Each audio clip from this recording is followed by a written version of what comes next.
ये question number 56 से part number 2 history आधुनिक भारत ना। चलिए चलते हैं।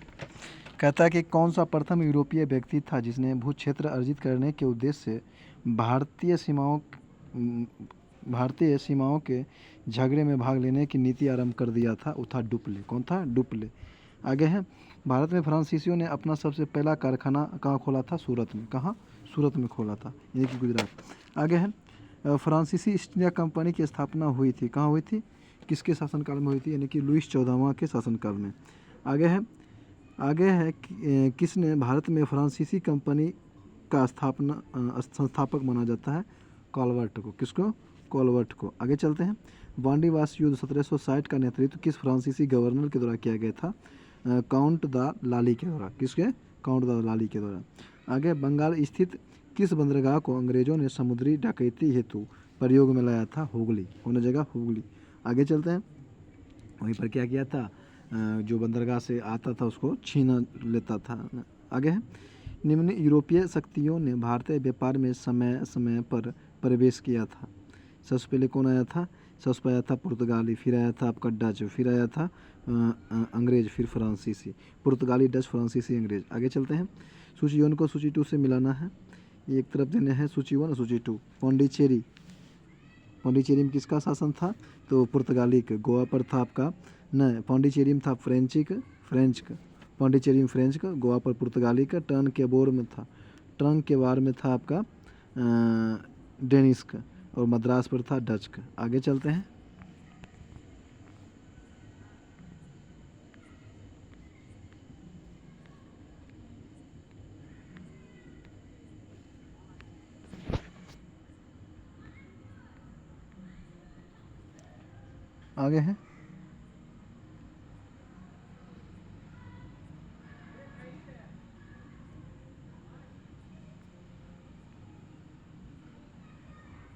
आगे है, आगे कि उस क्षेत्र की पहचान करें जहाँ से यूरोपियों को सर्वोत्तम सोरा और अफीम प्राप्त होता था। बिहार से।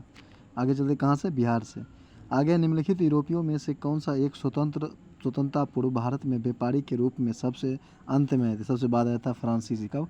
फ्रांसीसी जो आया था सबसे बाद में 1731 में आया था। आगे चलते हैं। आगे, किन स्थानों पर डचों ने अपना व्यापारिक अड्डे यानी कि कोठी स्थापित किया था?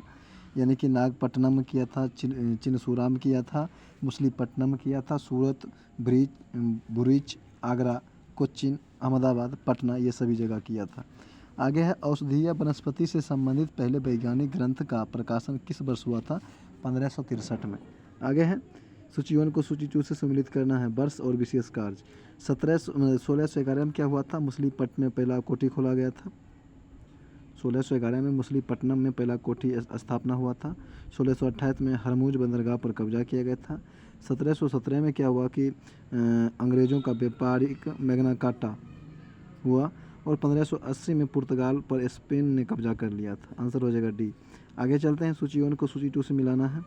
पुर्तगाली ईस्ट इंडिया कंपनी कब आया था? ये 1498 में आया था। ब्रिटिश आया था 16 में, डच आया था 1602 में, फ्रेंच 1664 में। यानी कि सभी सही है, यानी कि 1 2 3 4। आगे चलते हैं। आगे है कि सूची 1 को सूची 2 से मिलाना है। पुर्तगाली ईस्ट इंडिया कंपनी कहाँ पर किया था शासन? गोवा में। ब्रिटिश कलकत्ता में। डच ईस्ट इंडिया कंपनी नेगपट्टनम में। फ्रेंच पुडुचेरी में। आगे है, किस किस यूरोपीय व्यापारिक कंपनियों का मध्यकाल में भारत में आगमन हुआ था? इसके बारे में जानेंगे। पुर्तगाली हुआ था, बचेगा आपका पुर्तगाली हुआ था, ब्रिटिश हुआ था, डच, डेनिश, फ्रेंच, फ्लैंडर्स और स्वीडिश सभी। आगे चलते हैं। वह पुर्तगाली कौन था जिसने गोवा पर अधिकार किया था? वो था आपका अल्फांसो डी अल्बुकर्क। आगे, भारत में ईस्ट इंडिया कंपनी का पहला गवर्नर जनरल कौन था? तो वारेन हेस्टिंग्स था। 1777 के रेगुलेटिंग एक्ट भी लाया था। आगे है, किस यूरोपीय ने भारत में सबसे पहले अपना व्यापार फैलाया और प्रभावित किया था? पुर्तगाली को। आंसर हो जाएगा आपका डी। वर्ष 1498 में वास्को डी गामा भारत में कहाँ उतरा था? कालीकट में। आगे चलते हैं।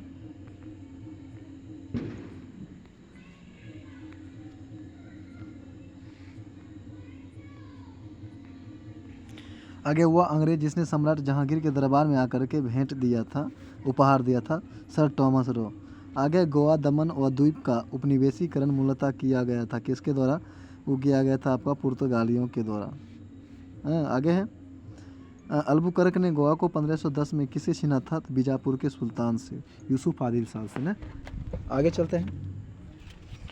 आगे कि तृतीय कर्नाटक युद्ध जो हुआ था, एंग्लो फ्रेंच संघर्ष की समाप्ति किस संधि के तहत हुई थी? पेरिस की संधि के तहत। अब आगे पुर्तगाली व्यापारिक कंपनी के भारत आगमन का मुख्य उद्देश्य था काली मिर्च व अन्य मसालों के व्यापार पर एकाधिकार प्राप्त करना था। आगे है 17 मई 1498 में वास्को डी गामा कालीकट में उतरा तो उसके द्वारा मतलब किसके द्वारा भव्य स्वागत किया गया था? तो कालीकट यानी कि कोझिकोड के राजा थे जेमुरिन के द्वारा। एगो वहाँ पर पथ मार्दक था, अब्दुल समद नामक था व्यक्ति जो उनको रास्ता बताया था।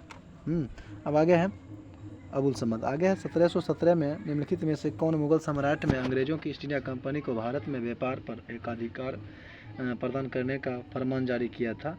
फरुखसियर। आगे चलते हैं जरूर डी। आगे ब्रिटिश के साथ बेसिल की संधि निम्नलिखित पेशवाओं में किसने किया था?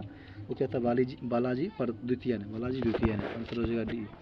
आगे भारत में स्थाप कला के क्षेत्र में गोथिक कला का विकास किसके शासनकाल में हुआ था? तो हुआ था पुर्तगाली के शासनकाल में, पुर्तगाली जब शासन कर रहा था उस समय। आगे चलते हैं। किसे जहांगीर ने खान की उपाधि सम्मानित किया था? हॉकिंस।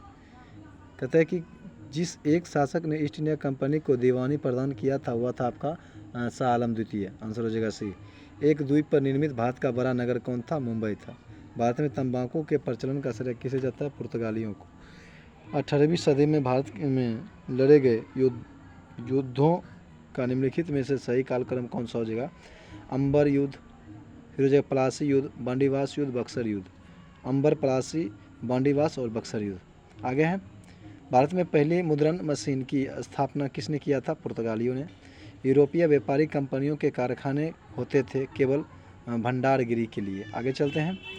पुर्तगाली उपनिवेशों गोवा, दमन व द्वीप को किस वर्ष जन आंदोलन के बल पर भारत सरकार ने भारतीय गणराज्य में विलय किया था? 1961 में। आगे पुर्तगालियों की पहली फैक्ट्री कालीकट में 1500 ईस्वी में किसने स्थापित किया था? पेड्रो अल्वारेज क्रेवल ने।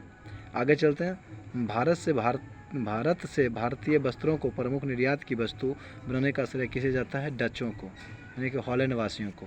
आगे चलते हैं।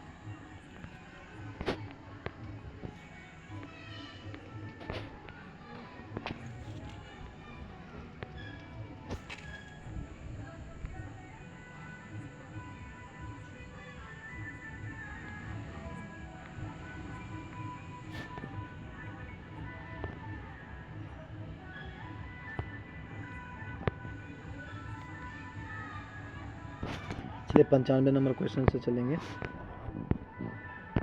आगे डचों को भारतीय व्यापार से अलग करने में कौन सफल रहे थे? तो अंग्रेज। आगे वह कौन सा निर्णायक युद्ध था जिसमें अंग्रेजों ने डचों को हरा दिया और जिस कारण डचों की भी भारत में चुनौती खत्म हो गई? बेदराक युद्ध का 1759 में। बेदराक युद्ध 1759 में। बांडीवास की युद्ध हुआ था 1760 में। पलासी युद्ध 1757 में। बक्सर युद्ध 1764 में। आगे चलते हैं। आंसर हो जाएगा आपका ए।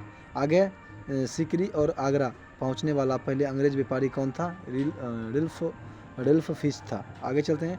ब्रिटिश ईस्ट इंडिया कंपनी का गठन किया गया था मर्चेंट एडवेंचर्स के नाम से। आगे है 31 दिसंबर 1600 को किसने एक रॉयल चार्टर यानी कि राजकीय अधिकार पत्र जारी कर ब्रिटिश ईस्ट इंडिया कंपनी को पूर्वी देशों के साथ व्यापार करने का एक अधिकार दिया था? रानी एलिजाबेथ ने। आगे चलते हैं। ब्रिटिश ईस्ट इंडिया कंपनी का प्रथम गवर्नर कौन था? Thomas Smith. आगे कैप्टन विलियम्स हॉकिंस किस जहाज से भारत पहुंचा था? हेक्टर से। आगे कौन इंग्लैंड के सम्राट जेम्स प्रथम का राजदूत बनकर के 1615 में मुगल बादशाह जहांगीर के दरबार में अजमेर में पहुंचा था? तो टॉमस रो। आंसर हो जाएगा सी। आगे है इंटरलोपर्स थे अधिकृत व्यापारी के लिए सामुद्रिक लुटेरे। आगे चलते हैं। आगे कि 1632 ईस्वी में गोलकुंडा के किस सुल्तान ने अंग्रेजों के नाम सुनहला फरमान जारी कर 500 पेंगोड़ा वार्षिक कर के एवज में उन्हें गोलकुंडा राज्य के बंदरगाह में सफलतापूर्वक व्यापार करने की अनुमति दी थी अब्दुल्ला कुतुब शाह ने। आगे चलते हैं। 1639 ईस्वी में अंग्रेज फ्रांसिस डे ने कहाँ के शासक से मद्रास को पट्टे पर लिया और वहाँ एक किलाबंद कोठी बनाई थी? चंद्रगिरी के राजा से। आगे चलते हैं।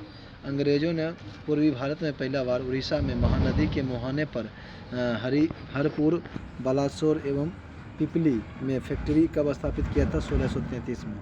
आगे है। शाहजहां के पुत्र एवं बंगाल के तत्कालीन सूबेदार शाह शुजा से ब्रिटिश कंपनी को निशान कब प्राप्त हुआ, जिसमें कंपनी को 3000 रुपये वार्षिक कर के बदले व्यापार का विशेष अधिकार मिला 1651 में। आगे किसने 1680 में एक फरमान जारी कर अंग्रेजों पर चुंगी कर दर 2% से बढ़ा करके 3.5% या 5% कर दिया था? तो था आपका औरंगजेब। आगे है। किस बादशाह के आदेश पर मुगल ने 1686 ईस्वी में हुगली पर आक्रमण कर अंग्रेजों को निकाल बाहर किया था? औरंगजेब। आगे है। अंग्रेजों को सुल्तानती कालीकता एवं गोविंदपुर नामक तीनों गांव की जमींदारी खरीदने की अनुमति देने वाला बंगाल का मुगल सूबेदार कौन था? वो था आपका अजीम उस शान। आगे चलते हैं। अंग्रेजों ने सुल्तानी कालीकता और गोविंदपुर की जमींदार कितने में खरीदा था? 1200 रुपया प्रति वार्षिक आय में। आगे चलते हैं। बस यहीं तक।